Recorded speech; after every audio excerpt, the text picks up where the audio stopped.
There is one number embedded inside a 500-page regulatory document that quietly determines the financial fate of millions of ordinary savers in 2026.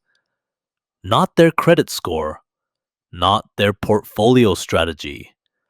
One single percentage point. And the institutions that set that number are operating with a level of systemic caution that the public has not been told about. Here is what the data actually shows. Now, your instinct might be, markets have corrected before, institutions get supported, the system stabilizes. Here is what is structurally different in 2026. There is no taxpayer backstop planned. The framework was deliberately redesigned so that when the next institutional stress event occurs, the cost absorption mechanism does not run through government balance sheets. It runs through the financial instruments closest to individual savers. And January 1st, 2026 is when that redesigned mechanism becomes fully operational. Here is the full picture, in plain language.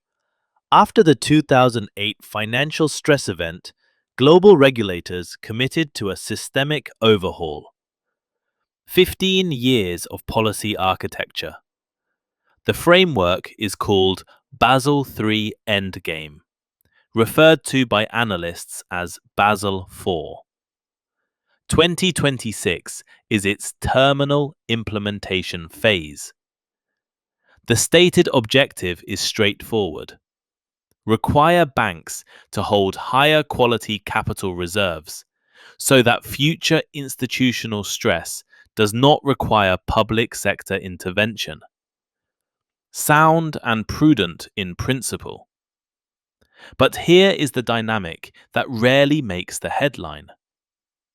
When every major banking institution on Earth is required to increase capital reserves simultaneously, every one of them must source that capital from somewhere.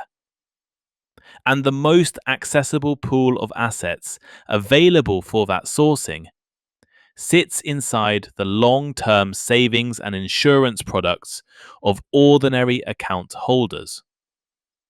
That is not an opinion. That is the mechanical output of the policy design. Here is the specific mechanism driving 2026. And this is where the analysis becomes important. For decades, large banks were permitted to use proprietary internal models to calculate their own risk-weighted asset levels. The practical result of self-assessed risk modeling is predictable. Institutions consistently reported asset risk levels significantly below what standardized external models would have calculated. Regulators identified this divergence as a systemic vulnerability. Their solution? The output floor. Beginning January 1st, 2026, no bank may report risk-weighted assets below 70% of the standardized calculation, regardless of what the internal model produces. Here is where the numbers become significant. Many of Europe's largest institutions have been operating internal models calibrated at roughly 40% of the standardized measure. A legal, compliant, but deeply optimistic assessment of their own asset risk. On January 1st, that assessment gets externally corrected. Overnight, required capital levels inflate. European institutions alone face an estimated 24.5 billion euros capital gap requiring resolution. Two pathways exist. Raise fresh equity capital, slow, expensive, market visible. Or reduce asset exposure. Rapidly. And the assets most available for that reduction? Long duration, low-yield instruments, the category that underpins retirement accounts, insurance vehicles, and savings products held by millions of individuals across Europe. This is the first structural pressure point, and the data shows it is already in motion. Before we continue, I want to show you a data point that most financial channels have not connected. This is not occurring in isolation. While the 70% output floor applies pressure from one direction, a separate regulatory structure is applying pressure from the opposite direction. Across three independent regulatory systems, three different jurisdictions, three distinct types of capital buffer requirements, the same threshold appears. Every time. 1.0%. Italy's systemic risk buffer, reaffirmed in April 2026, 1.0%. Spain's countercyclical capital buffer, mandatory from October 2026, 1.0%. The global leverage ratio surcharge applied to systemically important institutions, 1.0%. Three independent regulatory bodies, three separate policy instruments, one convergence point. That convergence is the operational floor of the entire system. The measured distance between a fully stable institution and a bank entering formal regulatory intervention is exactly that margin, 1%. No buffer zone above it, no tolerance for external shock below it. Now let us trace the transmission sequence, because this is where individual savers enter the equation. Institution A begins reducing asset exposure to meet the 70% output floor requirement. That asset disposal creates downward price pressure in the relevant market. Institution B holds comparable assets.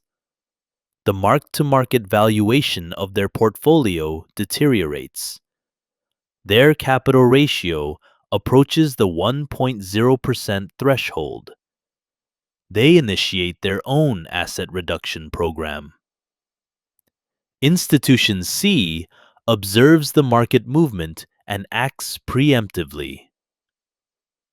Behavioral economists describe this coordination dynamic as a Nash equilibrium under systemic stress, the point at which every individual institutional actor is executing a rational risk management decision, while the collective output of those decisions produces a disorderly market.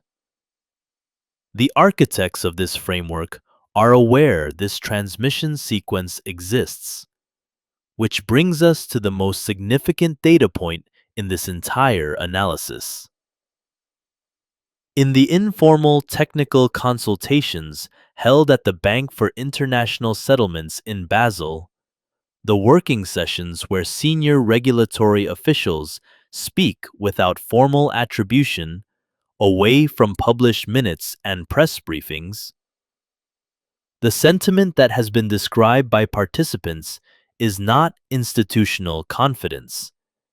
It is not, "the framework is resilient." The phrase that has been documented from those sessions is, "We are hoping nothing goes wrong." That is not alarmism. That is the documented risk assessment of the people who built the system. They engineered a framework with no operational slack, and it now requires global market stability to function as designed. In the current geopolitical and macroeconomic environment, in 2026, while banks were preparing for 2026, another shift was developing in parallel. Over $100 billion allocated by private credit funds. Their strategy is straightforward. Wait. for regulated institutions to adjust their balance sheets under pressure and then acquire those same assets at adjusted valuations. Now pause for a moment. The same framework designed to strengthen bank stability is also creating structured opportunities for external capital participation. And the assets within that structure? Long-term savings products, insurance-linked instruments, retirement allocations. Because, under specific conditions, these are classified differently from traditional deposits. Now here's where the signal becomes clearer. Within the Basel framework, one category stands apart.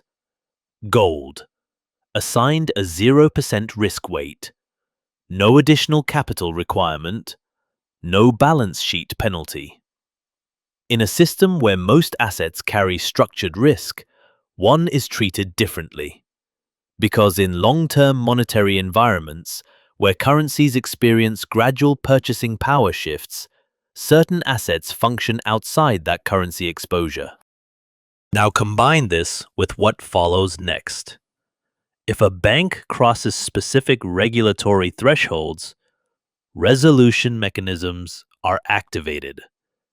And in modern frameworks, risk is not absorbed in a single location.